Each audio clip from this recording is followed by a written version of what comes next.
Hi, it's me Russell and I'm back again with another GH Queens review video. Yes, last episode, that's the third episode, was a bit confrontation. What is a bit? No, it was confrontation. There were a lot of confrontations going on. I like it because issues needs to be addressed. Although some of the castmates were low key pissing me off, I think it was a good episode in all. I really did enjoy it. But then let's talk about this castmate and their drama. Efia and Coco were supposed to meet at Calby's salon because Calby invited them to come to her salon for a spa day. However, Coco decided to back out last minute because she felt like she doesn't have any relationship with Calby, and I personally feel like because of Calby's tension with Yvonne, she didn't want to pass behind her friend's back to befriend her friend's enemy, if you get what I'm saying. So that was the main reason why she declined the offer, the invitation. But she's saying that she had other things to do and she doesn't vibe well with Calby. I understand. I can give her a pass for that. But her putting off her conversation that she needs to have with Efia makes me sideline her. I feel like she doesn't really have a beef with Efia. She just wants Efia's attention. She wants Efia to pamper her, treat her like a baby. Girl, you are grown. We are not doing that because she has gotten so many opportunities that she could have had that conversation, but she brushed it off. She acts like she has forgotten. She acts like she has other things to think about. But you still will refer to that when it comes to Efia. I give her the side eye. I'm giving her the side eye a lot. Like, what are you about? You don't have any real storyline, and you're using that as your storyline. Coco, I was rooting for you in the beginning. Now, I'm giving you a side eye. Calby too, inviting Efia knowing that she has also invited my Q without letting Efia know. It's kind of shady. Because first of all, there was no drama, there was no beef. I'll call it a one-sided situationship. Because it's all on my Q. Everything that was going on, it's based on my Q, how she feels, how she sees everything. But I'm not going to invalidate his feelings. His feelings are valid and everything. But I feel like he's trying to project to the other person to get a certain reaction from Efia and to act on that. Because first of all, I would say that he did what we Ghanaians we call self-put to get into Efia's space, and now Efia also, she saw that, oh, this guy is being self-put, so I can use him, and he took advantage of that. So I can understand my Q's feelings, but these are the feelings that you can't express out because it makes you look damn not smart because you were supposed to be smarter. That's what they tell us. We are supposed to be smarter because once you did not agree on any payment, if she decides to give you 1 cedi for water, that can be considered as payment because you guys did not agree on any payment thingy. So that is on him. So he cannot say if Efia did not pay him. If he gave her food, he gave her a bottle of water, that can be considered as payment because there was no discussion for payment there. So that's one thing he should take. And if you have to, I feel like if you are picking someone as a PE, let the person remain as PE. Because in Ghana, I feel like a lot of times people blend the lines because they start treating their PA as besties and everything. So the PA does not know whether she's a PA or a manager or stylist or everything. Because once the lines are blurred and I feel like, oh, we are besties, I can go above and beyond and do certain things that I'm not supposed to do. That is what my Q got himself in, and that's what Efia also got herself in. So they blur the line of professional relationship and friendship. Another thing that I would say to Efia is that if you're employing somebody to work for you, especially when it comes to employing a PA, that person should never be a fan. that person should never be a fan of Efia. It should be someone neutral, somebody that may not have heard of you before, may not like your stuff and everything. Those are the best people who can provide you the PA service. But once you hire a fan, they blur the lines between a fan and also, fans also have some certain expectation they have of their idols.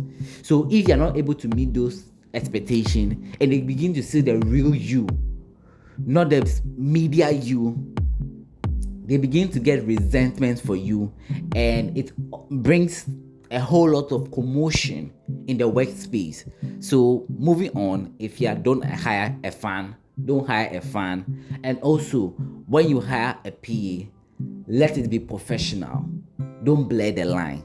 And I think Michael has learned his lesson. And also, I feel like he has more energy in the confession room than when he was speaking with Efia. He was on 10s, level 10, when he was in the confession room, but very demure in the presence of Efia. You could still see that he still value Efia as that role model idol he looks up to, but he's hurt because those expectations were not met, like I said earlier. Now, Kabi's apologies to Yvonne was fake as hell. It was very fake. Come on, let's be real. Because what kind of apology is that? It felt so disrespectful that the initial altercation.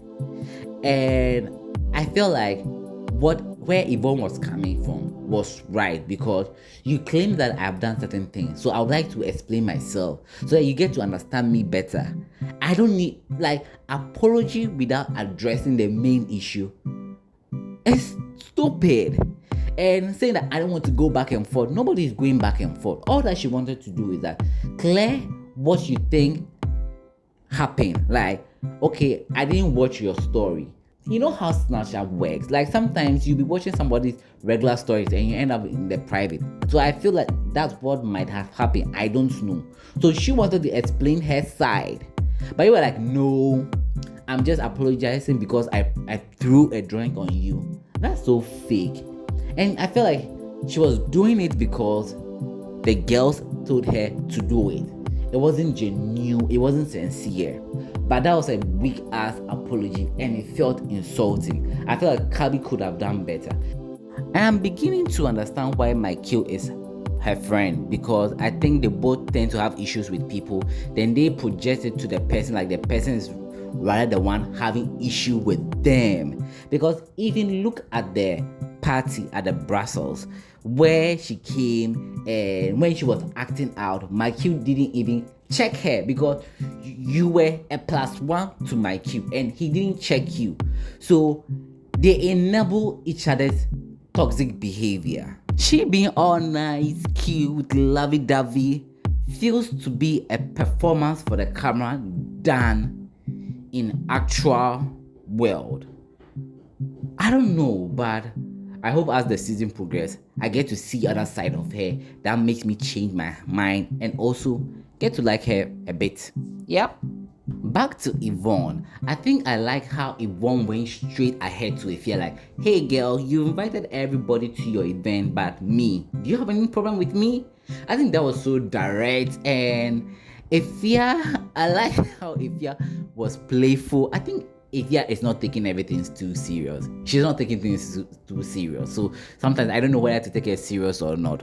But I like how she handled the whole thing.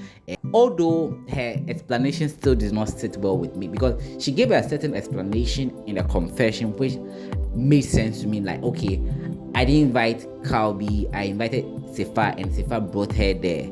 So I didn't know she was coming. So I felt like if she could have repeated the same thing to Yvonne, Yvonne could have understood and be okay with that. But saying that she was on 10 and this girl was okay, willing to apologize, so that's why this girl was there and you were not there. Her explanation makes it seem like she's picking a side. If she genuinely was not picking a side, all she should have said was like, okay, I invited Sefa and she brought a +1, which was Calby. I also invited Coco and who brought her +1, who was Jifa. And I invited Cookie, but Cookie did not bring a +1. So that is it.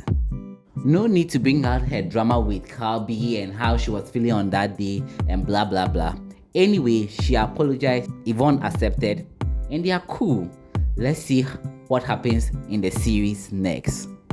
Okay, the next friction I want to talk about, I won't call it drama, I'll say friction, was Cookie and Yvonne. Because Cookie was expressing how sometimes she does something for Yvonne and Yvonne would just disappear, and when she needs something then she comes back again, and she was quite worried. And Yvonne was saying that, oh, because she sometimes call out people on social media, and when Cookie said that okay, that's not a legit reason, she was like, oh, you're pretty, but sometimes the things that you do, you be extra. I'm like, those were not answering the question.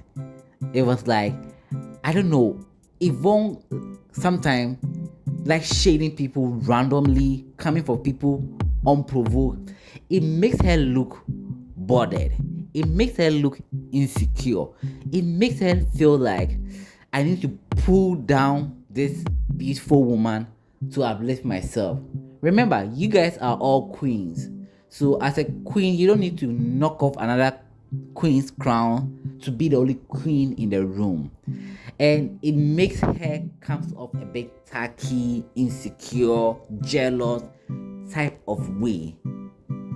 I don't know, but the shade and the coming for people be unprovoked, unnecessary, because the explanation she gave to Cookie was really unnecessary. And from what Cookie was saying, I feel like Yvonne is some type of user. Like, she likes to use people. Once she's done using you, she just throw you away until she needs you again. That's the vibe I'm getting from her, because there was a legit question. I think Coco tried to explain how she is, but still does not justify.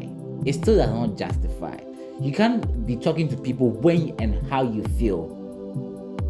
If you need people, you have to also avail yourself so that when people need you, they can approach you. And that, it didn't sit well with me, with Yvonne. No, it didn't sit well with me.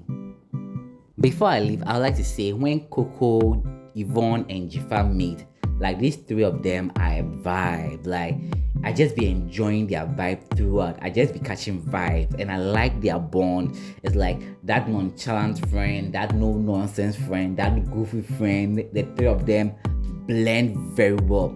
That's a good one. Shout out to the casting director and the producer. They really did a good one with these three. It could just be the three of them throughout an episode or the whole season, and I bet you it's going to be fun and enjoyable to watch. But we need drama, and they don't seem to have drama within them. That's what they are lacking.